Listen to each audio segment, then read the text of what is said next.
여의도 선수촌의 문을 활짝 열겠습니다. 신인규의 정치 연건스 진행을 맡은 신인규입니다. 주말 아침 또 뵈니까 너무 반가운데요. 윤석열이 탄핵이 된 지 일주일이 넘었는데 국민들 마음이 여전히 답답합니다. 내란 수계 윤석열은 국민의힘 대권 주자들에게 전화를 해서 독려하고 있고요. 어제는 관절을 나오면서도 손을 흔들면서 무슨 개선장군처럼 국민의 한 사람으로 돌아가 나라를 위한 세기를 찾겠다라고 밝혀서 국민들의 속에 불을 지폈습니다. 이런 상황 속에서 지금 대권 주자들의 움직임도 발빠르게 지금 이 시간까지도 속보가 들어오고 있는데요. 오늘도 젊은, 멋진, 신선한 정치인 두 분과 이야기를 좀 나눠보도록 하겠습니다. 임지웅 더민주 전국혁신회의 사무처장님, 봉건우 더불어민주당 전국 대학생 위원장님 두 분 모셨습니다. 박수로 환영하겠습니다. 안녕하십니까. 반갑습니다. 더 힘차게 환영하겠습니다.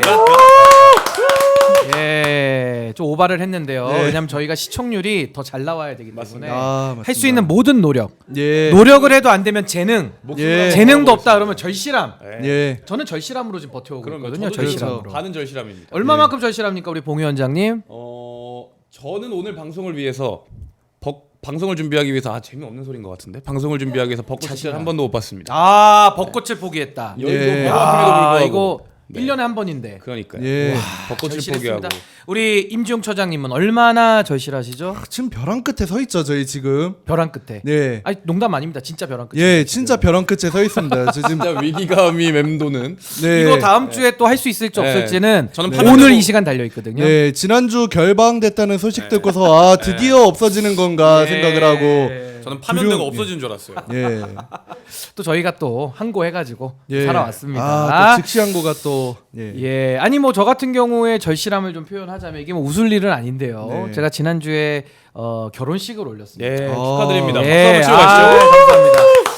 이제 뭐 영건스지만 이제 올드건스로 들어가고 있는 초입인데 예. 제가 신혼여행을 포기를 했습니다. 신혼여행. 이건 크네요. 예, 네. 오늘 신혼여행 포기하고 여기 왔기 때문에 네. 오늘 더 저희가 열심히 파이팅 넘치게 아. 벚꽃 같은 평론 네. 자신 있으시죠?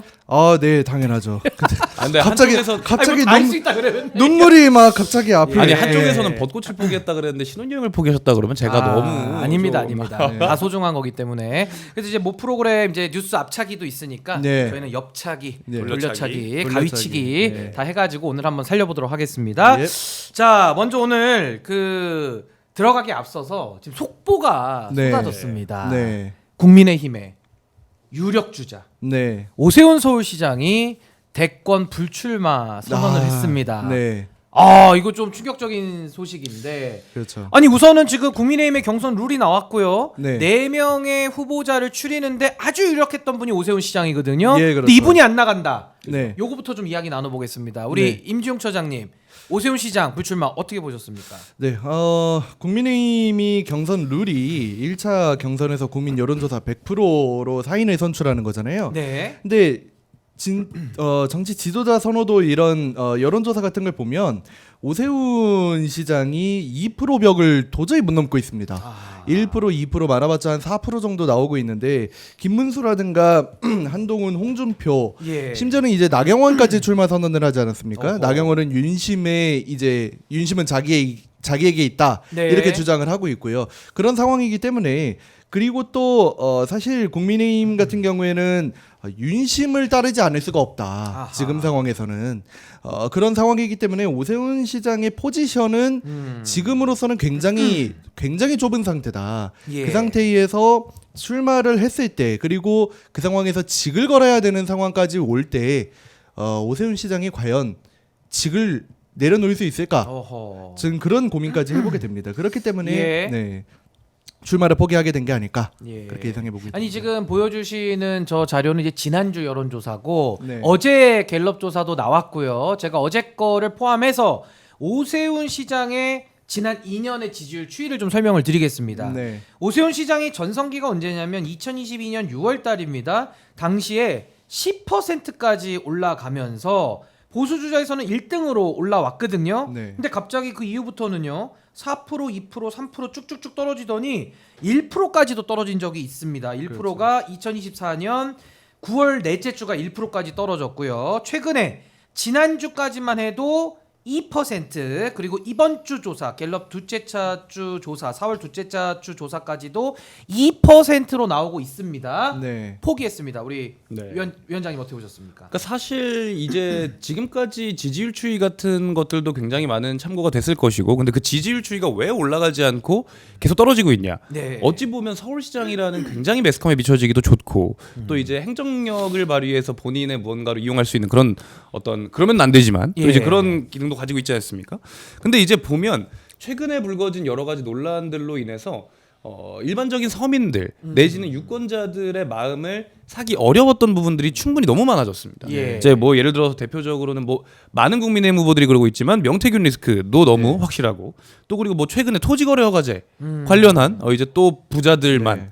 또 이제 또 부동산을 가지고 또 자산을 증식시킬 수 있는 기회를 만들어준 거 아니냐라는 예. 의혹도 있고, 또 주식 관련된 논란, 또 본인이 주식을 서울시장 가면서 그렇게 많이 버신 다음에 MZ세대 공무원들에게 특강까지 하지 않았습니까? 네. 이제 그런 부분들, 아니면은 뭐 이제 부잣집 자제, 부잣집은 그렇죠. 자제고 이제 저소득층은 아이. 예, 그러니까 이런 그렇죠. 내용들 자체가 국민들이 지켜보시기에 과연 이 오세훈 서울시장이라는 사람이 국민의 눈높이에 적합한 대통령으로서의 역할을 수행할 수 있는 것이냐 예. 라는 국민들의 생각이 계속해서 쌓이고 있는 부분에서 지지율도 동반해서 하락하고 있는 것이고, 또 이제 그런 판단을 종합적으로 예. 했을 거다, 안 될 거다라는 판단을 하지 않았을까 싶고, 또 이제 어쨌든 우리가 주목해야 될 부분들은 오세훈 시장이 대선에 출마하지 않음으로써 있었던 그 지지층들이 국민의힘 내부에서 어디로 갈 것이냐, 그렇죠. 요거에 대한 네. 분석이 1차적으로 되는 게 되게 중요할 것 예, 같다는 생각입니다. 굉장히 중요한 부분을 짚어주셨는데, 이제 오세훈 시장은 싱크홀 네. 그 사건도 싱크홀도 있어가지고 굉장히 좀 어려운 상황인 건 맞습니다. 네. 근데 오세훈 시장이 오늘 어쨌든 불출마 선언을 했기 때문에 우리 봉 위원장님이 짚어주신 대로 이제 앞으로 국민의힘의 이 역학관계, 요 네. 2%의 지지율 좀 소중하거든요. 이거 누가 받아 먹느냐. 네. 이게 향후의 경선 추이에 상당한 영향력을 미치는 거는 네. 부인할 수 없는 사실인데, 네. 국민의힘에 지금 많은 후보들 나오고 있습니다. 네. 지금 룰로 따지면은 1차 경선에서는 100% 완전 국민 경선을 해서 네. 4명을 추린다는 얘기고요. 4명 중에서 당심 50%, 민심 50% 섞어서 그렇게 해가지고 1단계에서 50% 이상을 한 명이 넘으면 그대로 경선 종료하고요. 50%를 못 넘을 때에는 결선 투표를 해가지고 또 한 번 투표를 하겠다. 지금 이런 룰이거든요. 네. 임 차장님, 네. 오세훈 시장이 빠진 자리 누가 들어간다고 보십니까? 4명 한번 골라주시죠. 4명. 4강. 천기 누설 한번 해보겠습니다. 네. 김문수 들어갑니다. 김문수 들어가고요. 한동훈 들어갑니다. 한동훈 들어갑니다. 김한 또, 네. 또 누굴까요? 홍준표 들어갑니다. 홍준표, 김한홍 들어갔습니다. 네. 그리고 마지막으로 나경원 들어갑니다. 아 나경원을 보세요. 전 나경원 들어간다고 봅니다. 이유는요?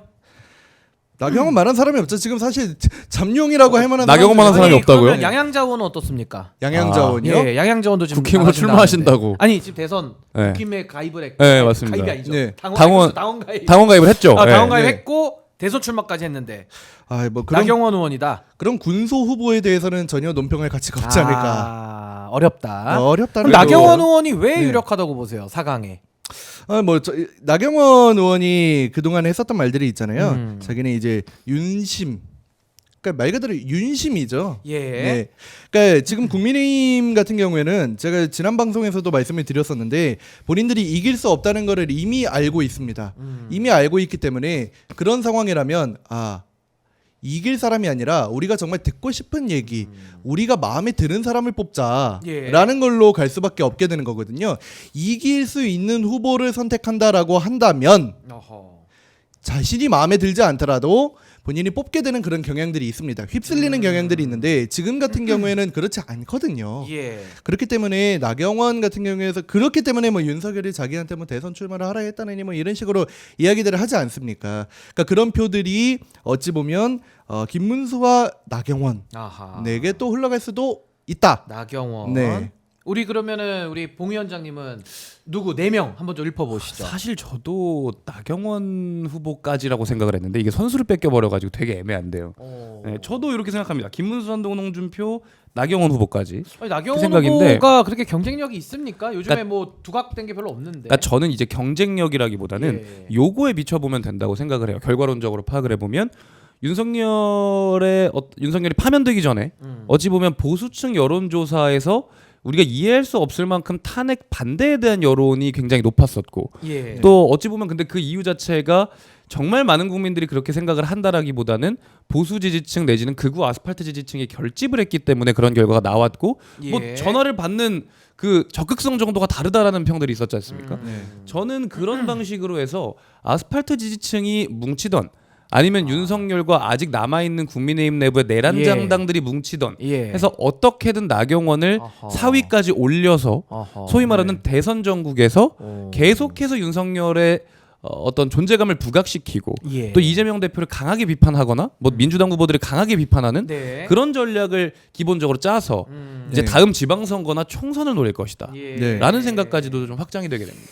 아니 그렇죠. 근데 이제 두 분 말씀을 듣다 보니까 저는 네. 조금 생각이 달라가지고 네. 왜냐하면 이제 저는 누구로 보냐면 저는 안철수를 보거든요. 네. 왜냐하면 이제 이유가 뭐냐면 네. 오세훈 시장이 그래도 이제 당 내에서 윤심 쪽으로 기울기는 했습니다만은 그래도 전통적으로 확장성 있는 후보다라는 평가가 네. 높은 사람입니다. 오세훈이라는 사람 자체가. 네. 그래서 오 시장의 그 포션은 조금은 민심에 가까운 후보, 조금 더 확장성이 있는 후보에게 전 갈 가능성이 높다 이렇게 네. 보고 또 하나는 이제 룰이 100% 완전 국민 경선이기 때문에 민심이 많이 들어오거든요. 네. 그래서 저는 그 민심의 많은 부분들이 오세훈 시장에게 담겨 있던 그 표심이 오히려 저는 나경원보다는 더 안철수 의원 쪽으로 갈 가능성이 좀 높지 않나. 근데- 안철수 의원 경쟁력은 좀 어떻게 보십니까? 안철수 의원. 안철수 의원 같은 게 그러니까 안철수를 이야기하기 전에 그 오세훈으로 가야 될 표심에 대해서 이야기를 하자면 오세훈으로 가야 될 표심은 저는 포기한다고 봅니다.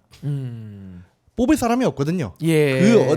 오세훈을 뽑을 사람들이었으면 애초에 지금 다른 후보들을 뽑을 수가 없는 거거든요. 말씀하신 대로 하면 그렇기 때문에 안철수 같은 경우에는 문제가 뭐냐면 배신자 프레임이 강하게 작동을 하고 있거든요. 배신자. 네. 아하. 그렇게 되면 오세훈으로 가야 될 표심을 갖고 오지 못하는 상태에서 기존의 국힘 지지층 같은 경우는 윤석열을 지키기는커녕 예. 윤석열에게 강하게 반대 의사를 표시하면서 본인이 윤석열을 대통령으로 만든 거를 후회한 사람이라고 본인이 직접 얘기하지 않습니까? 예. 그렇기 때문에 안철수에 대해서는 경쟁력이 매우 좀 떨어질 낮다? 것이다. 아하. 네, 그렇게 보고요. 우리 네. 봉 위원장님 어떻게 보십니까? 일단 기본적으로 오세훈 후보가 사퇴를 하면서 안철수 후보에게 일정 부분 유리한 부분이 있는 것도 사실입니다. 네. 왜냐하면 기본적으로 국민 여론조사 100%로 4명을 추리는 룰 자체가. 룰 자체가 그런 예. 거기 때문에 근데 또 기본적인 공식이 있지 않습니까? 여론조사는 인지도가 예. 기본적으로는 깡패지 않습니까? 인지도. 예, 인지도가 기본적으로 깡패인데 어쨌든 정치에 큰 관심이 없는 분들에게도 인지도가 높은 후보가 안철수 후보시기 때문에 분명히 유리한 부분이 있을 겁니다만 지금 이 전국에서 어쨌든 여론조사에 들어갔을 때 국민의힘 후보를 지지하냐 지지하지 않느냐라는 이야기를 물어보고 나서 역선택 방지 조항을 넣겠다고 하는 게 국민의힘의 방침 아니겠습니까? 예. 근데 그런 역선택 방지 조항까지 통과해가면서 안철수를 찍으러 오는 분들보다 역선택 방지 조항을 다 이해하고 나경원 후보로 찍으러 오는 그 친윤 그룹의 어떤 결집성이 좀 더 높을 것이 아닌가라는 아하. 개인적인 판단을 하고 예. 뭐 어쨌든 저는 나경원 후보가 출마하는 것 자체가 어찌 보면 친윤 세력의 여러 협잡이나 공작이 있을 것이다라고 생각을 하는 게 네. 어찌 보면 지금 어쨌든 윤심을 누가 가져가느냐의 싸움에서 4위로 올라가고 적어도 국민의힘 경선에 통과할 수 있느냐 없느냐 국민의힘의 대선 후보로 결정될 수 있느냐 없느냐는 분명히 예. 윤심이 많이 반영될 수밖에 없는 건 안타까운 사실입니다. 근데 그렇기 때문에 최근에 제가 그냥 정치적 상상력을 발휘를 해보자면 이제 김문수 후보는 친윤 후보의 대표주자 예. 격인 것이고 어쨌든 국민의힘 내부에서 가장 지지율이 높고요. 지금 지분이 가장 그렇죠. 높습니다. 네. 근데 그래서 이제 홍준표, 한동훈 후보가 이제 2, 3위를 왔다 갔다 하고 있을 것이고 그 네 번째 후보가 누가 되느냐가 가장 중요한 화두일 것인데 저는 개인적으로는 김문수 후보를 친윤계에서 이제 민다라는 전제를 해놓고 근데 어쨌든 김문수 후보가 본선으로 가게 되면 중도 확장까지 물론 저는 절대 되지 않는다고 생각합니다만 그들은 그걸 생각을 하게 될 거란 말이죠. 김문수 후보는 이미 친윤의 민심은 잡고 있기 때문에 중도 확장적인 전략을 펴고 아니면 조금 더 합리적으로 비춰질 수 있는 이야기들을 하고 반대로 이제 친윤 그룹에서는 나경원 후보가 아스팔트 지지층을 공략하는 방식으로 계속해서 규합을 시켜놓은 다음에 결국 마지막에 가서 이 둘이 예. 합치지 않을까라는 개인적인 정치적 상상력을 좀 발휘해봤고요. 좀 상상력을 발휘해 주셨고 그렇기 때문에 네. 무슨 수를 써서든 국민의힘은 오세훈 후보가 사퇴한 상황에서 나경원 후보를 예. 올려야 된다. 친윤 올리려 그룹에서는 했습니다. 안철수 후보가 4위로 올라가는 것만큼 본인들이 짜놓은 판에 뭐랄까요 후추가 뿌려진 일이 없다. 아하. 저는 그렇게 생각합니다. 우리 임지웅 처장님은 네. 이제 4강으로 올라간다고 쳤을 때 네. 향후에 김문수, 네. 한동훈, 홍준표, 뭐 네. 나경원으로 놓고 치더라도 네. 어떻게 좀 전개될 걸로 보십니까? 뭐 저는 국힘 경선 자체에는 그렇게 큰 관심은 없습니다. 왜 그러냐면 국힘이란 당에 관심이 없는 것도 있는데, 그러니까 저는 지금 여론조사에서 한덕수가 2%로 최근에 올라서지 않았습니까? 저는 이거를 가장 지금 보고 있거든요. 왜 그러냐면 언론이 지금 끌고 올려주고 있는 거다. 머리채 잡고 지금 끌고 올려주고 있는 거다. 한덕수를. 저는 예. 그렇게 보고 있거든요. 왜 그러냐? 한덕수라고 하는 인물 자체가 어쨌든 뭐 노무현 정부에서도 노무현 정권에서도 국무총리를 했었지 않습니까? 그렇기 예. 때문에 언론에서 지금 계속 한덕수를 평가하고 있는 게 뭐냐면 온건 보수를 잡을 수 있다라고 얘기를 하거든요. 그리고 한덕수 자체도 본인이 출마 안 한다라고 이야기를 안 합니다. 예. 그러니까 황교안 당시 이제 박근혜 때 권한 대행도 그때 바로 불출마 선언했었거든요. 그때 당시에 자유한국당 그때 미래통합당인가요? 미래통합당입니다. 예, 그때 그 당에서 그 특례까지 해주겠다.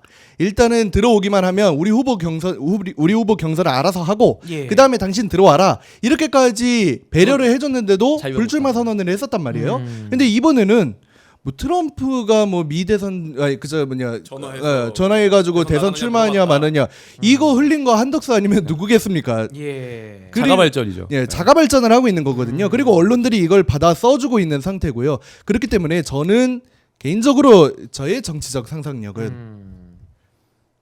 한덕수가 무소속으로 출마할 가능성이 매우 높다. 한덕수가 무소속으로 출마를 하고 국힘에서는 알아서 경선을 하고 아무나 나오고 예, 아무나 나오고 뭐 김문수가 나오든 뭐 한동훈이 나오든 뭐 누가 나오든 뭐 이철우가 나오든 예. 유정복이 나오든 누가 나오든 간에 단일화는 무조건 들어갈 거다. 그래서 2011년 재보궐선거 때처럼 가게 될 거다. 예. 저는 그거를 목표로 하고 있지 않을까라는 생각을 하게 되는 지금 거예요. 이제 한덕수 얘기를 해주셨기 때문에 네. 한덕수 총리 얘기로 좀 넘어가 보겠습니다. 네. 한덕수 총리 지금 말씀해주신 대로 중앙일보 단독 보도가 나와서 네. 트럼프와의 대화 내용, 그러니까 소위 말해서 대선에 의향 있냐라는 네. 트럼프의 질문에 한덕수 권한대행이 뭐 고심 중이다 이 네. 정도의 이야기를 지금 한 걸로 알려져 있는데 뭐 거기에 대한 것도 뭐 한덕수 대행 측의 뭐 하나의 언론 플레이다 지금 이렇게 보는 거잖아요. 예, 그렇죠. 결론적으로 한덕수 총리가 대권에 나온다면 굉장한 이거는 좀 뭔가 영향력은 있을 것이다. 네. 뭔가 그 대선에 당선은 못 되더라도 네. 이 국민의힘의 지형에는 영향은 좀 클 것 같은데 우리 봉건우 위원장님 보실 때는 한덕수 대행의 움직임 좀 어떻게 예상하십니까? 그러니까 계속해서 이제 자가 발전을 하는 것도 그렇고 계속 지금 입장이 바뀌고 있지 않습니까? 원래 대선에 뭐 얘기 들어보니까 반농담으로 대선에 디귿자도 꺼내지 말라고 했다가 대선에 대자도 꺼내지 말라고 했다. 이런 식으로 계속 바뀌고 있다고 하고 누가 봐도 자가 발전인 것처럼 보일 수밖에 없는 내용들이 계속해서 언론에 떠돌고 있고 또 그리고 어쨌든 내일인가요? 그 국민의힘 의원 60명인가가 또 한덕수 총리에게 출마를 권유하는 뭐 그런 퍼포먼스를 예. 한다라는 그거는 이야기도 제가 좀만 있더라고요. 설명드리면 네. 성일종 의원이 중심이 돼서 한덕수 출마 요청 성명서를 준비 중인데 네. 권성동을 비롯한 지도부는 상당히 만류를 하고 있다. 자제를 요청하고 있다라는 네. 상황입니다. 네, 그래서 네. 어쨌든 지도부는 당연히 사실 상식적이라면 만류를 해야죠. 예. 솔직히 말해서 그 지금 이 탄핵까지 이어졌던 이 전국에서 대통령이 탄핵되고 나서 조기 대선이 이루어지는 상황에서 이제 그 대선을 관리해야 될 사람이 직접 플레이어가 되겠다고 뛴다라는 것 자체가 애초에 기본적인 공당 내지는 한때는 정부를 구축했던 사람으로서의 책임감이 과연 있는 것이냐에 대한 비판을 명확하게 하고 싶고 저는 그래서 한덕수 총리의 어떤 이제 소위 말하는 보수 대연합이라고 해야 되나요? 그러면 예. 네. 이제 국민의힘이라고 하긴 좀 애매하니까 그게 성사가 되려고 해도 나경원 후보가 사위 안에 들어야 되는 국민의힘의 계산이 선다. 예. 네. 결국 김문수 나경원 이 두 분이 합치고 그 이후에 강경 보수층과 한덕수 총리가 데려올 수 있다라고 이야기되는 그 온건 보수층까지 끌어안는 단일화를 진행을 하려면 결국 나경원 후보가 계속해서 그 아스팔트 지지층을 공략하는 희생을 해줘야 소위 말하는 네. 본인의 이미지를 다 버리면서 네. 희생을 해줘야 되는 게 친윤 세력의 계산일 것이다. 안 그래도 전 진짜 몰랐는데 오늘 지금 방금 작가님이 보내주셨거든요. 예. 오늘 이제 나경원 후보와 김문수 후보 두 분께서 햄버거 회동을 한다고. 아 햄버거. 예. 예. 햄버거는 맛있죠. 예, 저는 햄버거 맛있죠. 굉장히 좋아합니다. 또 오늘 햄- 둘이 예. 먹는 거예요 지금. 예, 김문수, 나경원. 왜 햄버거를 햄버거인가요? 드시지?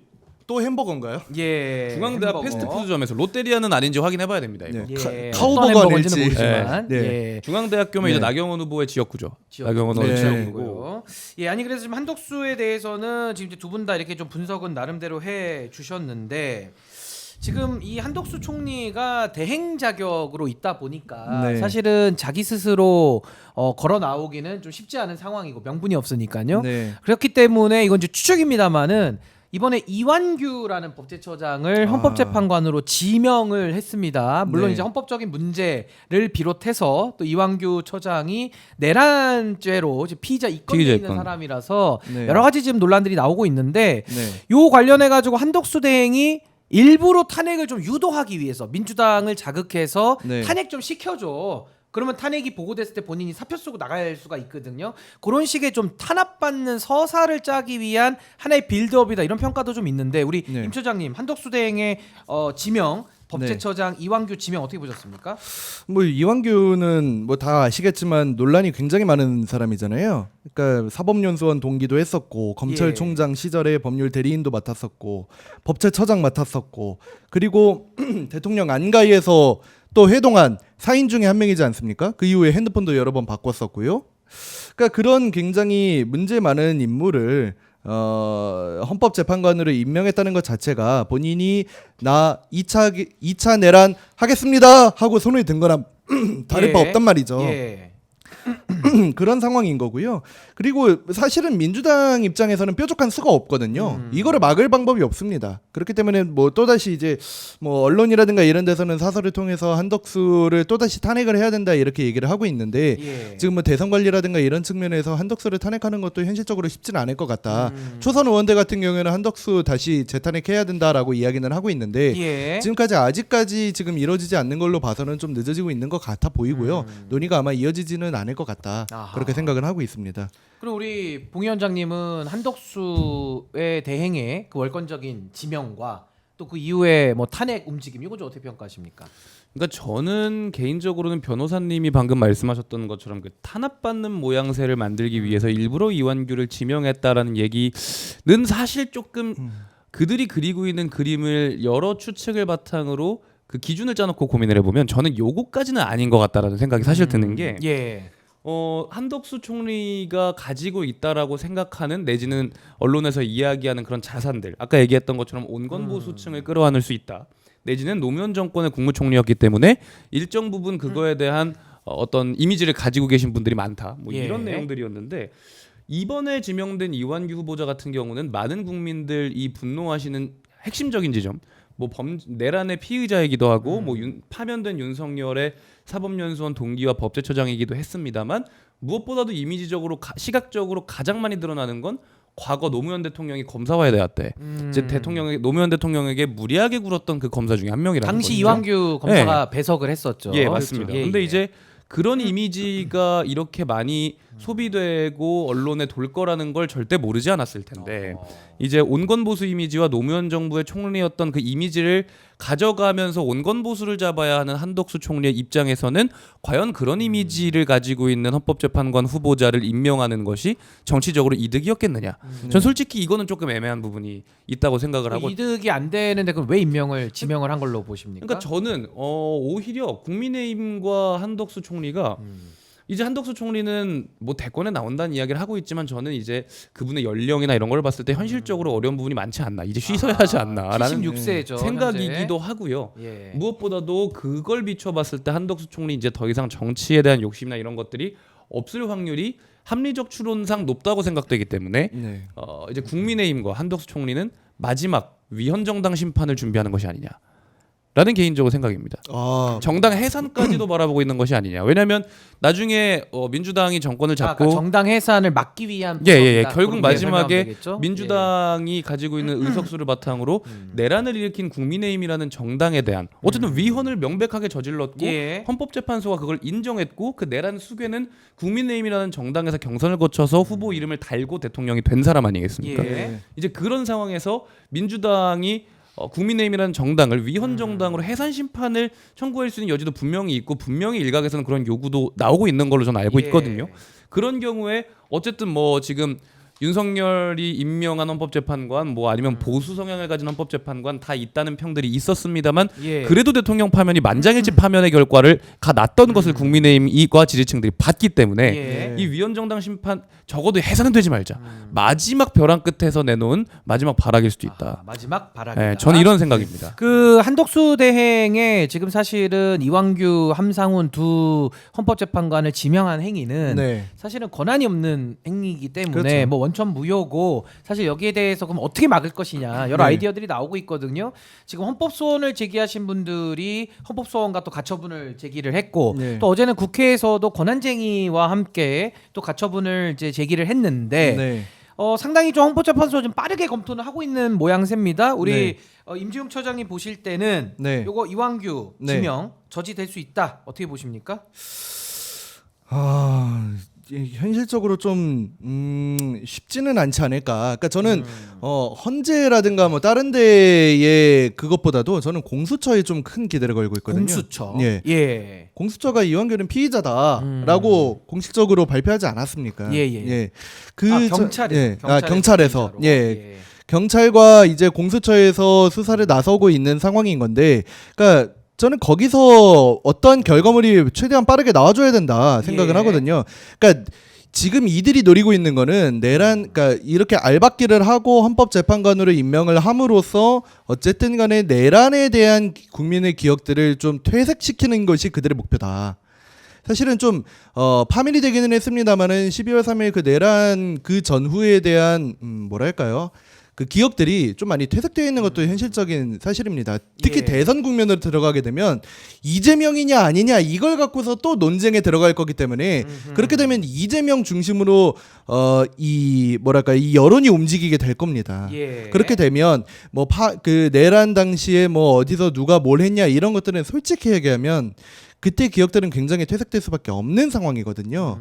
그리고 그걸 노리는 상황이고요. 지금 이 시기에 예. 그런 알박기를 했었다는 거는 그렇기 때문에 지금 내란에 대한 계속적인 지속적인 좀 이제 증거들이 나오고 결과들이 나와주고 그리고 국민들이 아 맞아 12월 3일에 그때 그런 일이 있었다 나 다시 기억났다 그렇게 되면 이 헌법재판관 임명뿐만 아니라 그거에 대한 이제 헌재의 심판이라든가 예. 그리고 나아가서 대선 국면에서 내란 세력들의 또다시 일어날 준동까지도 예. 막을 수 있지 않겠느냐. 저는 그런 기대를 좀 해보게 됩니다. 예. 우리 봉 위원장님은 어떻게 좀 막을 수 있을 걸로 보십니까? 이거 막아야 될 것 같은데요. 그러니까 이제 기본적으로 첫 번째로 볼 수 있는 건 이 어쨌든 효력정지가 처분이 헌법재판소에 올라갔지 않습니까? 예. 근데 그 주심이 또 하필 마은영 재판관이더라고요. 그 이제 무작위 배당. 네, 무작위 배당을 한 결과 마은영 예. 재판관이더라고요. 공교롭죠. 네, 예. 공교롭게도 이제 어쨌든 근데 한덕수 권한대행이 임명을 강행하기 전에 예. 마은영 재판관도 굉장히 오랜 기간 한덕수 권한대행이 임명을 하지 않았기 때문에 헌법재판관 직을 수행을 못했고 사실상 이제 추천이 다 됐음에도 불구하고 네. 그런 상황에서 이 마은영 재판관이 물론 혼자 판단을 내리는 건 아니겠습니다만 이 마은영 재판관이 주심인 것이 어떤 영향을 미칠 것이냐에 대해서 좀 지켜봐야 될 것 같고 근데 이제 주심이 되면은 사실 뭐 영향력이라기보다는 이 절차를 빠르게 진행할 권한이 그렇죠. 있는데 네. 사실은 지금 중요한 것은 4월 18일에 문영배, 이미선 두 분의 퇴임을 그렇죠. 앞두고 있기 그렇죠. 때문에 아마 그렇죠. 마은혁 재판관이 주심이 되면서는 상당히 빠르게 지금 진행되고 있는 건 맞는 것 같습니다. 네. 네, 이어가시고요. 예 근데 이제 어쨌든 막을 수 있는 여러 가지 방법들이 논의되고 있는 건 사실입니다만 저도 이 과정이 어떻게 막아질 수 있을지는 아직 좀 미지수인 것 같고 그리고 무엇보다 항상 좀 이번 사태를 보면서 안타까웠던 건 제가 이제 첫 번째 방송에 나와서 네. 이제 윤석열 파면되기 전이었죠. 윤석열 정부가 들어서고 나서 정치 자체가 너무 많이 희화화되고 있고 민화가 되고 있다. 제가 말씀드렸지 않습니까? 우리 청년 세대가 정치에 대해서 이야기하면 하는 가장 많은 말 이걸 진짜 해? 미친 거 아니야? 이 두 마디라고 하지 않았습니까? 네.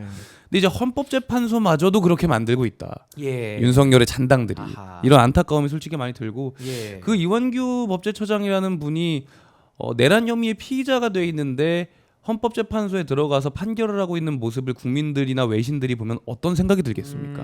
전 기본적으로 예. 국가 자체를 이제는 희화화시키고 있다. 예. 전 이런 안타까운 마음입니다. 근데 이제 윤석열 정부 들어와서 특징이 뭐냐면은 범죄 혐의가 있을수록 승진을 많이 시키고. 아 그렇죠. 아, 그러니까 옛날에 다 같이 이종섭, 구려서 그런가 봐요. 이종섭 국방부 장관도 최혜병 수사외압 사건에 수사받고 혐의를 인정받으니까 수사가 시작되잖아요. 네. 그러니까 막 호주 대사 보내주고 네. 임종득 안보실 2차장 문제 됐거든요. 그러니까 막 공천 주고. 그러니까 이런 식으로 약간 좀 입막음용 범죄자 돌려막기 인사. 그러니까 이게 지금 특징이라고 저는 보기 때문에 네. 아 이거는 정말 국민들의 힘으로 이건 반드시 좀 저지를 해야 될 네. 부분이다. 이렇게 되게 나쁜 생각합니다. 놈들입니다. 예, 아주 화가 많이 나셨습니다. 네. 나실만한 문제고요. 네. 자, 그럼 이제 한덕수 얘기는 요 정도 하고 최근에 그 출마 선언을 한 분들이 좀 있어서 아, 출마 예. 선언자들 중심으로 좀 분위기 파악을 좀 우리가 해보려고 하는데 네. 양쪽에 한 분씩만 보겠습니다. 예, 뭐 많은 분들 네. 했지만 저희가 다 다룰 수는 없고 네. 국민의힘 지난 목요일이죠. 네. 한동훈 전 대표가 국회 아. 분수대 앞에서 네. 출마 선언을 했습니다. 네. 두 분 어떻게 평가하시는지 한번 좀 들어볼까요? 이번에 봉 위원장님부터 한동훈 전 대표 출마 선언 어떻게 보셨습니까? 일단 한동훈 전 대표는 굉장히 많이 절박한 상황인 것 같아요. 절박하다. 그러니까 여러 예. 뭐 이게 떠올려 보면 윤석열 정부의 어떤 공이 아예 없다고 할 수도 없다라는 식의 이야기를 또 회견에서 하지 않았습니까? 근데 어찌 보면은 지금 한동훈 대표 같은 경우는 온전히 독자적인 세력만으로 혹은 네. 조직이라는 게 딱히 없이 독자적인 지지층만으로 지금 이 판을 뚫어야 되는 상황이지 않습니까?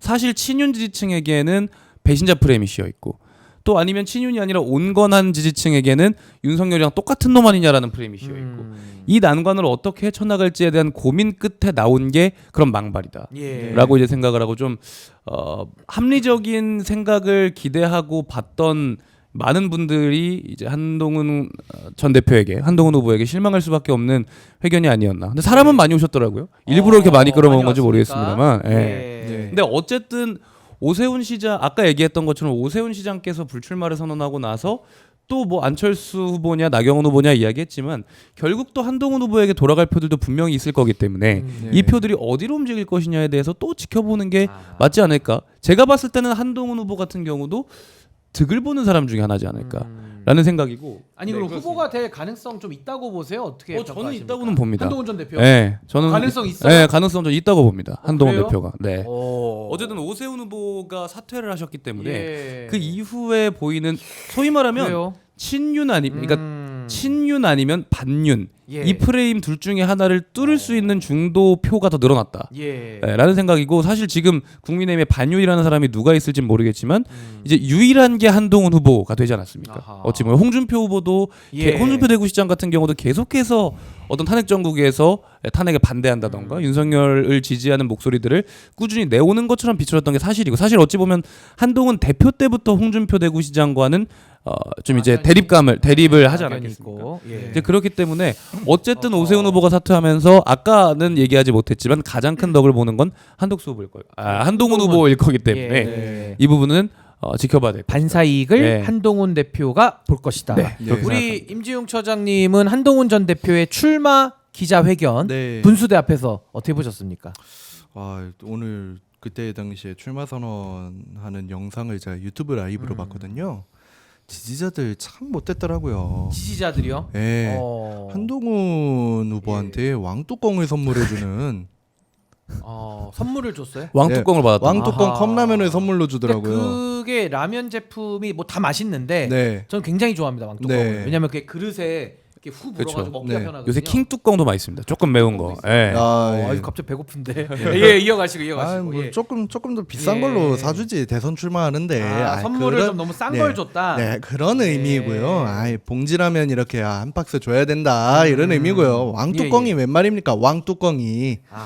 예 그렇고요. 그리고 뭐 출마 선언한 거를 저도 이제 라이브로 봤는데 뭐 자기가 이제 서태지처럼 뭐 시대를 뭐 바꾸겠다 이 얘기를 하는데 본인이 서태지라는 생각하는 건지 저는 조금 이제 의문스럽고요. 아니 근데 하나 궁금한 게 두 분 다 서태지 씨를 이렇게 기억이 좀 나십니까? 기억은 안 납니다. 알긴 알죠. 난 알아요. 예. 이 마음을 알긴 들고 알죠. 네. 알긴 아시고. 예, 그러니까 그것도 이제 어느 정도 나이가 들고 예. 그 유명했던 레전드 가수 약간 이런 분으로 보는 거지. 네. 어릴 때 기억이 어렴풋이 나거나 하진 않습니다. 예. 네, 우리 개인적으로. 임 처장님은 더 기억이 안 나실 거고.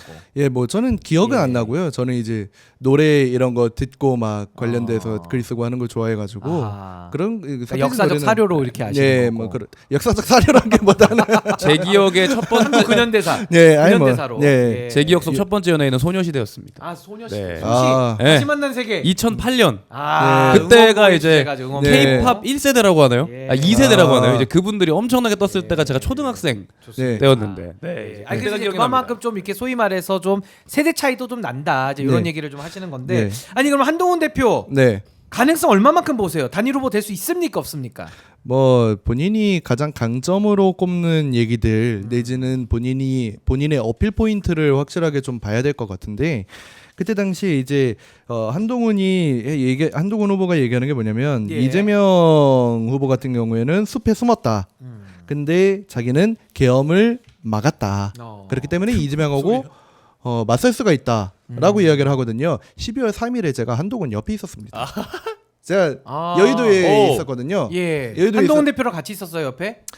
같이 있었다는 건 아니고 스쳐 지나간 건데 예. 그때 당시에 참 웃긴 얘기였는데 12월 3일에 이제 여의도로 왔습니다. 제가 이제 집이 있는 일산에 있다가 여의도로 왔는데 다들 이제 혼란스러운 거죠. 예. 어떻게 된 거야 막 하다가 저 멀리서 막 개선 장군처럼 막 이렇게 이제 막 뒤에 사람들 막 끌고서 누가 오길래 누가 오나 보다. 저거면 이제 권성동이 오나 막 예. 그렇게 하고 보니까 한동훈인 거예요. 아. 뒤에 이제 의원들 몇 명을 끌고 왔는데 그 중에 다시 당사로 도망치신 분들도 있고 예. 그래서 이제 이재명 대표나 우원식 의장 같은 경우에는 막 담을 넘고 국민 여러분 함께 해주십시오 라이브로 그때 당시 계엄 선포 직후부터 그렇게 이야기를 하지 않았습니까? 그러니까 이제 계엄을 저지를 했죠. 예, 계엄을 그분이. 저지하는데 적극적으로 국민들의 역할을 요구를 했었는데 예. 한동훈 같은 경우에는 솔직히 이런 표현이 좀 그렇긴 합니다만은 쫄아서 간 게 아니냐. 국회에. 한동훈 전 대표는 좀 네. 위축돼서 네. 자기 살려고 간 것이다. 예, 뭐 그렇다는 비판들이 있다. 예, 그래서 결국에는 단일 후보가 될 가능성 좀 낮다고 보시는 거네요. 저는 거의 없다고 거의 봅니다. 없다. 이렇게 정리 좀 하겠습니다. 자, 또 한 분 출마 선언하신 분이 있죠. 이제 민주당의 이재명 대표 출마 선언을 하면서 이제 선대위라고 하죠. 그 네. 캠프의 조직까지 발표를 했습니다. 이재명 대표의 출마 선언문 다 보고 오셨을 텐데 어떻게 네. 평가하시는지 이번에는 임주영 처장님부터 말씀 좀 듣겠습니다. 슬로건부터가 굉장히 마음에 드는데요. 네. 이제 진짜 대한민국. 이제 진짜 대한민국. 네. 이제. 진짜 대한민국을 만들겠다라고 하는 거고 그리고 이재명 대표의 그동안의 인권 변호사 저는 그 이전에 소년공 시절부터 인권 네. 변호사 도지사 성남시장 그리고 당대표까지 이르는 본인이 소년공 시절이 있지 않았다라는 게 분명히 드러나는 맥락인 것 같아요. 그러니까 이재명 대표가 그동안 먹사니즘, 잘사니즘을 주장을 해왔었던 거는 그러니까 결국에는 먹고 사는 문제가 가장 중요하다라는 기본적인 배경에 깔려 있는 거 아니겠습니까? 그 먹고 사는 문제를 해결하기 위해서는 정치 지도자가 정말 명확한 역할을 해야 된다. 정말 그런 부분인 건데 이재명 대표는 뭐 다 알겠지만 행정 선용의 달인 아니겠습니까? 예. 행정을 선용하는 분이시고요. 그런 맥락에서 봤을 때 이 먹사니즘과 잘사니즘 그리고 그걸 통해서 K 이니셔티브 나아가서 진짜 대한민국을 만드는 그 과정에서의 논리 구조가 굉장히 탄탄했다. 저는 그렇게 판단하고요. 이 사람은 정말 대통령 한번 시켜봐야 되겠다. 그래야만 우리 예. 삶이 정말 나아질 것 같다라는 개인적인 기대감을 좀 안고 있습니다. 기대감을 표시해 주셨고 이제 국민의 도구다 이런 이야기까지 예. 아마 그 영상에서도 위대한 나왔던 것 같은데. 대한국민의 훌륭한 도구 예, 되겠다. 훌륭한 도구. 우리 네. 봉 위원장님은 어떻게 보셨습니까? 일단은 저는 제가 개인적으로 이재명 대표를 좋아하는 이유도 그렇고 이제 굉장히 새로운 정치 그리고 새로운 형태의 정부와 내각과 새로운 대한민국의 방향성을 잡겠다라는 어찌 보면 지금까지 이재명 대표가 계속해서 해왔던 이야기들이 출마 선언 영상에 너무 잘 담긴 것이 아니냐라는 평가를 하고 싶은데 이제 그 이유가 제가 좋아하는 이유도 그렇고 이제 그 내용들이 굉장히 와닿았던 이유도 그렇고 지금까지의 어떤 대선 예. 정도 되는 판 내지는 뭐 단순히 대선뿐만이 아니라 정당 지지도나 이런 것들을 결정할 때 아직도 아스팔트 극우들은 그렇지만 이념이나 아니면은 좌파냐 우파냐 뭐 이런 것들이 가장 중요한 화두나 중점적인 판단의 근거로서 작용을 했던 세월이 있었거든요. 예. 지금까지도 많은 부분 그래왔다고 생각을 하는데 예. 어쨌든 그 영상에서 나왔던 내용들 K 이니셔티브 아까 얘기하셨고 뭐 실용주의 예. 아니면은 소위 말하는 공직자들이 너무 큰 일만 바라보는 것이 아니라 국민 한 명 한 명 내지는 작은 단위더라도 작은 일들부터 문제 해결을 실천한다는 그런 내용들 예. 뭐 이런 것들 자체가 지금까지 강조돼 왔던 지금까지 제도권 정치에서 강조돼 왔던 이념이나 뭐 정파 이런 것들을 넘어서서 정말 얘기했던 대로 국민의 도구로서 기능할 수 있는 정치권을 만들어내겠다라는 이재명 대표와 이재명 대표 캠프의 어떤 그 뭐 마음가짐이랄까요? 아니면 방향성이랄까요? 이런 것들이 너무 잘 드러난 것 같고 예. 이것 자체가 만들어져서 이제 이념이라는 부분들보다는 새로운 대한민국이라는 슬로건으로 대한민국의 정치 자체를 변화시킬 수 있지 않는가? 예. 대한민국 정치 자체를 정말 이념에 치중되고 정치를 위한 정치를 하는 것보다는 정말 국민을 위한 정치, 예. 일상을 바꾸는 정치에 신호탄을 쏘기 위한 어허. 새로운 예. 대한민국이라는 슬로건을 사용하지 않았나라는 생각을 합니다. 근데 이제 저는 좀 눈여겨봤던 게 보통 대선 주자의 출마 선언이라고 하면은 좀 웅장하게 하려고 애를 쓰잖아요. 예, 그러니까 예를 그렇죠. 들어 안철수 후보는 이순신 장군 동상 앞에 가서 막 한다든지 예. 뭐 나경원 의원도 뭐 사람들 많이 불러가지고 국회 앞에서 한동훈 후보도 그렇고. 세과시 네. 뭐 한동훈 예. 대표도 마찬가지고요. 근데 이제 이재명 대표는 이번에 그냥 영상을 통해서 좀 소박하게 뭐 약간 예. 이렇게 좀 안티크한 그 배경에서 편안한 옷을 입고 나와서 이제 자기 얘기를 하는 거죠. 그 네. 내용과 메시지를 전달했다는 게 오히려 좀 더 잘 들리지 않나. 이게 네. 막 웅장하고 배경이 막 크고 무대가 스케일이 크면은 네. 사실 거기에 좀 압도되는 게 좀 있어요. 그래서 부수적인 게 너무 눈에 많이 들어오는데 네. 내용이 안 들어오는데 이번에는 이재명 대표의 그 출마 영상 내지는 네. 선언문에 그 내용이 좀 더 집중이 될 수 있었던 그런 구조 아닌가 이런 생각도 좀 들더라고요. 예, 우리 봉 위원장님. 예. 저는 기본적으로 그 너무 내용도 좋았고 근데 네. 그거를 그렇게 했던 이유에 대해서 생각을 해보자면 음. 기본적으로 지금 대한민국은 정치 과잉 사회입니다. 네. 국민들은 너무 많은 어떤 일들 때문에 너무 피로해하고 계시고 국민들이 일반적인 일상을 살아가는 국민들이 알지 않아도 될 정치적인 사건들 이런 것들 때문에 국민들이 너무 많이 피로해하고 있고 예. 국민들이 가장 바라는 것은 정치로서 위로를 받고 싶은 마음도 굉장히 클 거다. 단순히 정치가 정치적인 싸움 아니면 뭐 정말 이해할 수 없는 여러 권력들의 난동 이런 것들이 아니라 정말 내 일상을 바꾸고 정치가 내 삶을 보다듬어주는 일이구나라는 그런 치유의 과정도 필요할 거라고 생각을 예. 하는데 아마 네. 그 영상 자체도 웅장함 뭐 이런 것들이 기성 정치인들이 했던 것처럼 자신의 세를 과시하는 과거의 구태 정치 같은 모습이었다면 이번 영상으로서의 출마 선언 그리고 했던 복장 뭐 이런 멘트 내용들 전부 다 이런 정치 과잉에 시달리고 항상 필요하고 뭐 내란성 뭐 스트레스를 받고 계시는 이제 국민들한테 치유를 줄 수 있는 위로를 해줄 수 있는 그런 방향성으로 기획이 된 게 아니인가라는 개인적인 추측을 해봅니다. 그러니까 이제 뭐 이런 약간 세과시, 뭐 세몰이 그런 정치가 네. 아니라 뭔가 내용을 더 잘 전달하고 그쵸. 또 어떤 컨텐츠가 좀 살아있는 정치 이제 이런 걸 좀 해야 되는 거잖아요. 그러니까 아마 네. 국민들의 바람에 좀 그런 형식이나 이런 건 좀 많이 부합한 거 아닌가 네. 생각이 들고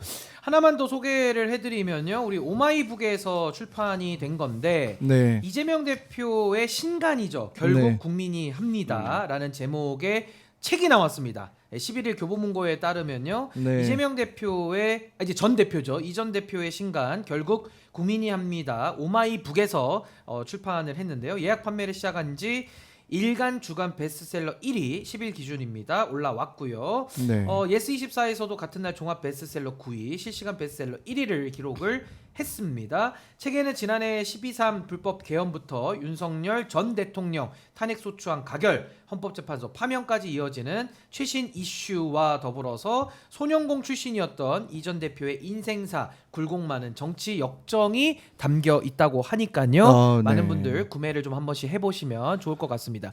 이재명 대표의 뭐 인생을 쭉 이렇게 돌아보더라도 상당히 좀 굴곡도 많았던 그런 네. 인생입니다만은 요 최근만 놓고 보더라도 좀 여기 서사라고 할까요? 이렇게 좀 네. 여러 가지 윤석열 정권과 대립해 오면서 많은 서사들이 좀 있잖아요. 예, 그렇죠. 어떤 게 좀 이재명 대표의 이번에 좀 경쟁력 내지는 강점이 좀 될 수 있다 이렇게 평가하십니까?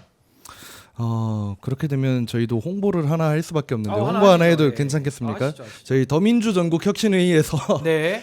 이재명 대표님의 자서전이 나온 김에 어. 이재명 대표님의 참모들의 이야기도 들어야 되지 않겠습니까? 네. 이 성남 인권 변호사 시절부터 당 대표까지 당 대표 비서실까지 예. 수많은 참모들이 있지 않았겠습니까? 어허. 이재명 곁에서 함께해온 사람들 그 스토리들. 그 스토리들 어. 막전막후를 예. 담은 책이 저희도 출간됐습니다. 책 이름이 뭡니까? 이재명의 준비입니다. 준비. 이재명의 준비. 네. 어. 그래서 오마이북에서 나온 결국 국민이 합니다. 예. 를 사시는 김에 장바구니에 장바구니 함께 넣으시면 하나 더 담아서.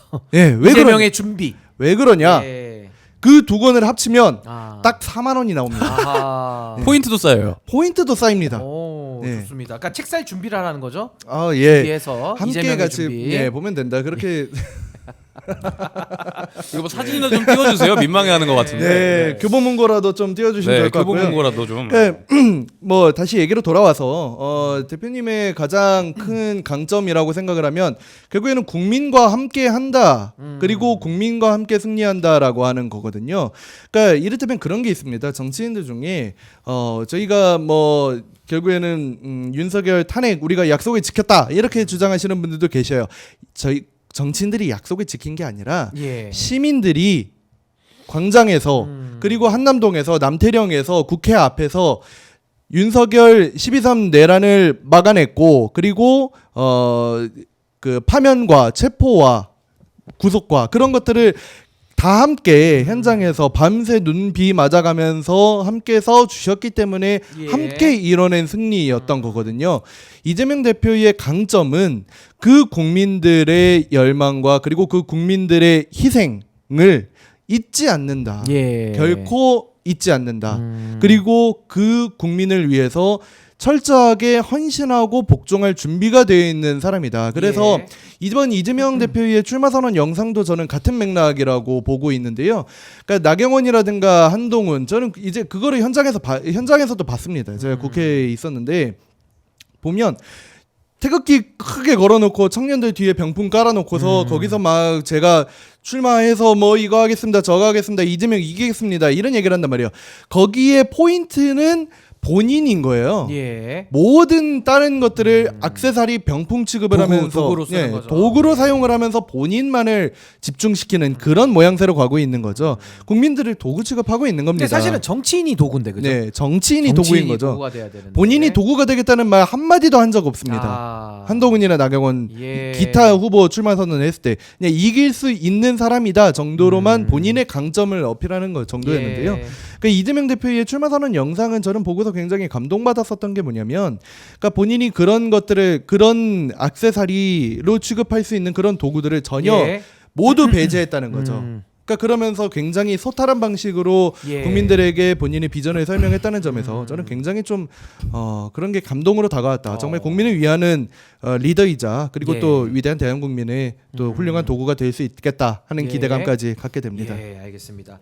자, 이제 아. 이렇게 준비를 하시면 됩니다. 네. 이재명의 정확히 준비. 4만 원. 네. 네, 그다음에 이재명 전 대표 이제 후보죠. 결국 국민이 합니다. 오마이북. 네. 예, 꼭 많이 구매를 좀 하시면 좋겠고요. 이제 출고 예정이니까 네. 구매를 해 놓으시면 이제 배송이 올 겁니다. 예, 잘 참고를 부탁드리겠습니다. 자, 이제 마지막 주제를 할 건데 사실 이제 우리 국민들의 머리를 가장 아프게 만들고 또 소화불량을 초래했던 윤석열 파면과 네. 퇴거 요 네. 두 가지를 좀 살펴볼 텐데 뭐 파면이야 뭐 이제 조금 오래됐기 때문에 네. 우리가 지난주에 방송을 쉬어서 네. 좀 오래된 면은 있습니다만은 그래도 두 분께는 어떤 소회로 지켜보셨는지 짧게 그 부분은 듣고 퇴거 부분을 좀 이야기를 해보겠습니다. 우리 봉 위원장님부터 윤석열 파면 어떻게 지켜보셨는지 소회 좀 짧게 말씀 한번 해주시죠. 저는 그 파면 선고를 되게 낭만적이게도 제주도에서 지켜봤습니다. 제주도에서 네, 그 전날이 이제 4.3 사건 추모일이었기 때문에 그 행사 참석자 제주에 내려갔다가 제주에 있는 제주대학교와 이제 제주도 당원들과 함께 시간을 보내고 그 다음 날도 또 제주에서 당무가 있어서 이제 이동하는 시점이더라고요. 딱 시간이. 예. 그러니까 딱 그때 약속에 맞춰서 가려면 이동하면서 봐야 될 수밖에 없었기 때문에 이제 정말 그 지나가는 버스에서 그걸 지켜봤었는데 정말 그 제주에 있는 버스가 술렁였고 또 제주도 전체가 굉장히 환희에 찼을 정도로 너무 기다렸던 판결이고 결국 사필 규정 아니겠습니까? 늘 이야기하는 사필 규정대로 된 것 같아서 참 다행이다. 그리고 그간에 함께 길거리에서 오랜 시간 투쟁해왔던 저를 포함한 제 동지들 그리고 많은 국민들이 생각이 나서 참 많이 뿌듯하기도 하고 울컥하기도 했던 그 운동이 있었죠? 파면 선고가 딱 나고 나서 지나가면서 봤던 그 벚꽃이 잊혀지질 않습니다. 아. 제가 그때 벚꽃을 봐서 굳이 지금 볼 필요가 없는 거예요. 아, 그걸 참 넘을 수 아름다웠겠네요. 없기 때문에 예. 어차피. 네. 우리 임 처장님은 어디서 또 어떻게 보셨습니까? 윤석열 파면. 저는 전날 밤 9시부터 안국 헌재 앞에서 밤을 샜습니다. 같이 투쟁했고요. 시민들하고 같이 떡국이나 차 같은 것도 만들어서 내드리고 그러면서 이제 밤을 보냈었고요. 당일에 네, 헌재 앞에서 그 현장을 지켜봤었는데 많이 울었습니다. 정말 많이 울었습니다. 왜 울었냐면 그 여러 가지 세 가지 이유가 있습니다. 세 가지 이유가 있는데 첫 번째 이유는 12.3 그때 이제 계엄 당일날에 저는 집에 있었는데 어머니하고 같이 있었습니다. 예. 어머니가 이제 TV를 보시다가 계엄이 터졌다. 그래서 제가 이제 여의도로 가야 될 것 같다 하니까 어머니가 절규를 하시면서 눈물을 흘리시면서 어머니가 절대로 가지 마라 그러셨었어요. 그러고서 이제 매일같이 이제 새벽마다 이제 눈물로 기도하시는 거죠. 제가 기각되면 우리 아들 죽는다고 제발 살려달라고 예. 하나님 제발 살려주세요 하고서 기도하시고 그런 모습들이 떠올랐습니다. 두 번째로는 그렇게 해서 여의도로 왔었는데요. 국회로 오니까 사람들이 이제 소위 얘기하는 팔뚝질만 하고 있는 거죠. 그러니까 팔뚝질 비상계엄 중단하라 예. 비상계엄 중단하라 하니까 피켓을 인쇄를 해야 되겠다. 그래서 사무실 저희 이제 여기가 여의도 8학원이지 않습니까? 3층 여기는 왼쪽 끝이고 오른쪽 끝에 이제 저희 혁신회의 사무실이 있는데 혁신회의 사무실로 가서 피켓을 한 200장 정도 인쇄를 해서 1층으로 내려왔습니다. 1층으로 내려왔는데 계엄군들이 있더라고요. 8학원 1층에. 뭐 3층에 대한 이야기를 좀 하더라고요. 스쳐 지나가면서 들었습니다. 아마 뭐 오마이 TV와 저희 혁신회의 사무실을 가리키는 거겠죠. 예. 좀 그때 생각하면 지금도 아직 섬뜩합니다. 예. 그때 기억이 두 번째로 났고요. 그리고 마지막으로는 단식 투쟁 그리고 삭발 투쟁을 했었던 수많은 사람들이 기억이 났습니다. 저희 혁신회의 안에서도 부산에서도 며칠 단식하시고 그리고 충북에서도 거의 열흘 가까이 그리고 전북에서도 거의 20일 가까이 단식을 하셨던 분들이 많이 계셨습니다. 윤석열 정권이 내란을 일으키지만 않았더라면 이렇게까지 자기 희생을 할 필요는 없었을 텐데 자기 목숨까지 걸 필요는 없었을 텐데 하는 그 생각이 들면서 좀 많이 펑펑 울었습니다. 그래서 제 앞에 있던 이제 혁신회의 다른 상근자분이 기뻐가지고 웃으면서 막 우아하고 뒤를 예. 쳐다보는데 제가 펑펑 울고 있어가지고 많이 당황했다 그러더라고요. 아마 많은 사람들이 저와 같은 기분이지 않았을까. 예. 그래서 그때 생각하면 지금도 많이 울컥합니다. 눈물이 예, 납니다. 감동이 좀 있고 네. 하니까요. 자, 어제 윤석열 전 대통령, 윤석열 씨가 어제 퇴거를 했습니다. 173시간 만이고요. 또 7일 만에 굉장히 늦게 퇴거를 했습니다. 어제는 퇴거에 나오는 모습을 보면서도 좀 충격적이었는데 내란 수괴 현재 이제 전직 대통령이자 이제 피고인 신분이고요. 네. 나오면서 그 학생들을 이렇게 한 명 한 명 이렇게 좀 허그를 하면서 이 포옹을 하면서 좀 이렇게 나오는 모습이 상당히 좀 충격에 가까웠는데 이 과잠이라고 하죠. 과 잠바를 입고 있는 대학생들이 대통령실 요청을 받은 자유대학 학생들이다. 네. 자유대학 대표 김준희 씨가 관저함 라이브 방송에서 좀 밝혔다는 내용이 네. 보도가 됐습니다. 그러니까 쉽게 말해서 그냥 짜고 쳤다라는 얘기인데 그렇죠. 어제 그 퇴거하는 모습 뭐 자유대학에서 뭐 이렇게 해서 자기들끼리 으쌰으쌰 했던 건데 좀 어떻게 보셨는지 우리 봉 위원장님부터 좀 평가를 좀 해주시죠. 그러니까 이제 이 자유대 짜고 쳤다라는 이야기가 그냥 언론에서 하거나 누군가가 퍼뜨린 낭설이 아니라 그 마이크에 대고 5, 60대, 70대 분들은 앞으로 못 안 간다고. 되고 앞으로 못 대통령실의 가요, 요청으로 예. 이제 20, 30, 40대 청년분들이 한테 이제 주민등록증을 들고 앞으로 나와라. 뭐 이런 얘기를 하는 내용들이 다 전파를 타지 않았습니까? 예. 이제 이거는 어딘가에서 얘기한 낭설이 아닙니다. 그래서 이거 확인된 사실이고, 그래서 이 자유대학이라는 곳이 어떤 일들을 하는 단체냐 예. 지켜봤을 때 계속해서 이제 대학가로 들어가서 저희가 맨 처음에 이야기했던, 그리고 제가 지속적으로 얘기해왔던 대학생 내지는 청년 세대들에 대한 탄핵 반대 가스라이팅을 주도한 곳이다라고 생각을 하고, 이분들과 함께 이제 소수의 대학생들이 대학 앞에서 난동을 피우면서 이제 탄핵 반대 기자회견을 하고, 막상 대학가 앞에서 대학생들이 기자회견한다고 했는데 대부분 다 대학생들 한 4-5명 있고, 대부분 다 이제 극우 태극기 어르신들이고, 그러니까 이런 집회 자체를 주도해온 곳이고, 또 뭐봐 저는 굉장히 눈살이 찌푸려졌던 게 이들이 하는 행사 자체가 좌파 조롱단길 함께 걷기 행사, 예. 종강역 근처에서 하더라고요. 아이고. 그러니까 정말 국민들이 자발적으로 나서서 윤석열 파면을 외치면서 아스팔트 위에서 추운 나날을 보내고 있던 그 중에 이들은 좌파 조롱단길을 하면서 계속해서 거기 있는 사람들 조롱하고 예. 종강역 근처에 다니는 대학생들이란 말이죠. 그러니까 아이고. 애초에 그런 분들과 대통령실이 결탁되어 있다라는 증빙 자료가 생긴 거기 때문에 네, 뭐가 나오고 있는데. 예, 지금 아마 그쵸? 어제 예. 이제 퇴거하는 장면인데 여기가 관저 앞이고요. 한남동 관저 앞이고 이제 많은 분들이 모였는데 저 앞에 자유대학 그쪽 관계자들 과잠을 입고 있는 대학생들이죠. 포옹을 하고 이제 지지자들과 일일이 악수를 하는 윤석열 씨, 예, 전 대통령이죠. 예, 목에 잘했다고 손을 들고 개선장군인 줄 또 알았습니다. 손가락을 이렇게 하면서 마이크도 잠깐 이게 달라고 하던 모습도 있었고요. 주먹을 불끈 쥐면서 지금 또 저기 이제 손가락 살짝 그 세레모니 비슷하게 하는데 뭐가 이렇게 잘났다고 지금 저러고 있는 거죠. 마이크 저겁니다. 저거 마이크. 요거 나 써도 돼? 이러니까 안 돼. 빨리 가. 이렇게 하는 거죠. 예, 저렇게 하면서 이제 차에 타는 거고요. 학생들을 안아줬습니다. 허그. 네. 예, 그러면서 차에 타는 거고 저 안에 김건희 씨가 또 같이 타 있죠. 네. 되게 오랜만에 매스컴에 비춰졌다고 김건희 씨는 하더라고요. 7개월 만에 작년 10월 이후로는 처음 이제 모습을 나타낸 겁니다. 근데 어제도 저기 오후 5시였기 때문에 금요일 오후 5시면은 교통체증이 원래 심각한데 그러니까요. 예, 그렇죠. 거기에 또 윤석열의 민폐까지 더해져서 어제는 저도 굉장히 그 시간에 이동할 때 애를 먹었는데 많은 분들 어디 힘드셨을 거고 저기 이제 김건희 씨 나오죠. 예, 윤석열, 김건희, 윤건희 부부 나옵니다. 앞으로 수사받고 아마 평생 재판과 수사를 받아야 되지 않을까 싶습니다. 윤석열 씨, 윤석열 피고인, 김건희 예비 피의자죠. 예비 피의자. 그쵸. 이제 곧 수사가 개시될 거고요. 예. 자, 어제 퇴거하는 모습 자유대학에서 대학생들 과 예. 잠바 입혀서 포옹시킨 부분 어떻게 보셨는지 우리 임 처장님 말씀해 주시죠. 예, 히틀러의 마지막 공식 외부 일정이 히틀러 나치 유겐트를 만나는 일이었습니다. 똑같은 거죠.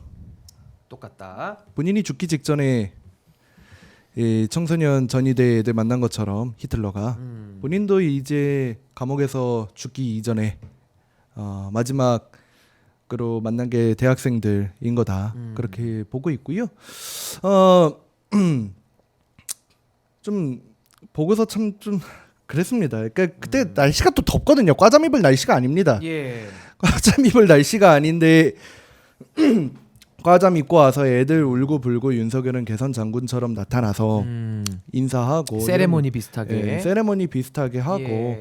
그런 모습들이 굉장히 좀 참담했습니다. 이런 게 뭐냐면 그러니까 대학생 그 친구들은 뭐 본인이 신념이 있어서 뭐 어설픈 신념이겠습니다만은 그런 신념이 있어서 그런 행동을 했다지만은 윤석열 입장에서는 그런 게 내가 청년들이 20대들 지지를 받고 있다. 그렇기 때문에 청년 세대에 힘내십시오. 뭐 이런 식으로 메시지도 내는 거 아니겠습니까? 그런 거 보면서 저기는 아직도 끝까지 정신을 못 차렸구나. 저는 진짜 나쁜 놈이다. 예. 저거 볼 때마다 그런 생각이 들더라고요. 아니 아까 그 출마 선언에서도 정치인이 도구인데 네. 정치인이 지지자들을 도구로 쓰는 소비시키는 액세서리를 쓰는 걸 아까 비판을 좀 해주셨는데 윤석열 피고인도 마찬가지죠. 저 대학생들을 도구화하는 저렇게 소모품으로 쓰는 모습 자체가 네. 참 지도자로서 자격이 없는 사람이라는 것을 끝까지 좀 보여주는 그런 좀 촌극 아닌가 그런 네. 생각이 좀 들었습니다. 오늘은 여기까지는 내용은 마무리를 했고요. 두 분 마무리 발언 듣고 마치도록 하겠습니다. 우리 봉 위원장님부터 마무리 발언 들어가시죠. 네, 결국 윤석열이 파면됐습니다. 그리고 퇴거도 했습니다. 그리고 새로운 도전을 우리 더불어민주당과 국민들이 함께 하게 될 것 같습니다. 더불어민주당에 있는 20대 내지는 청년을 대표하는 사람으로서 앞으로 고된 정국들이 이어지겠지만 이제 계속해서 이 자리에서도 나와서 어떤 일들을 하고 있는지 보고드리고 계속해서 국민들과 소통하면서 이번 대선이 정말 힘들고 싸움만 하는 그런 대선, 아무런 비전도 가치도 없는 그런 대선이 아니라 정말 저희 세대부터 여러 가지 비전과 가치와 알맹이가 있는 그런 대선이 될 수 있도록 예. 그리고 무엇보다도 반드시 승리해서 내란 수계와 내란 잔당들을 척결하는 대선이 될 수 있도록 예. 정말 열심히 최선을 다하고 있을 테니까요. 지켜봐 주시고 많이 응원해 주십시오. 예, 감사합니다. 힘을 많이 좀 모아 주시고요. 봉건우 전국 대학생 위원장이었고요. 우리 임주영 처장님도 마무리 발언 부탁드립니다. 교보문고 다시 한번 띄워주시죠. 예, 이재명의 준비. 예, 말씀하시면 띄워드릴 겁니다. 예, 말씀하시죠. 예. 이재명 대표님의 이야기를 듣고 싶다. 결국 국민이 합니다. 예. 자사전을 읽으시면 됩니다. 그런데 이재명 대표님의 주변에서 이재명의 리더십은 무엇이냐를 예. 듣고 싶다라고 한다면 이재명의 준비, 아하. 더민주전국혁신회의가 기획하고 인권 변호사 이재명부터 대선 후보 이재명까지 함께 해오고 있는 이재명과 20년 가까이 곁에서 오랜 기간 함께 해온 분들의 이야기들을 듣고 싶다라고 예. 하면 이재명의 준비 읽어주시면 될 것 같고요. 예, 같이 구매하면 4만 원이 아까 안 된다 그랬죠? 예, 4만 원이고요. 할인이 들어가네요. 교보문고 기준으로 36,000원 정리배정 예. 포인트 2,000포인트 주문하기 바로 해주시면 4월 예. 17일에 이재명의 준비 오고요. 파라곤 패키지네요. 예, 파라곤 예, 패키지입니다. 그래서 여기까지 네. 듣도록 하겠습니다. 지금까지 임지웅 더민주전국혁신회의 사무처장, 봉건우 더불어민주당 전국 대학생위원장님과 말씀 나눠봤습니다. 다음 주에도 저희가 또 찾아뵐 수 있기를 기대해 주시고요. 저희는 이만 물러가겠습니다. 좋은 주말 보내십시오. 감사합니다.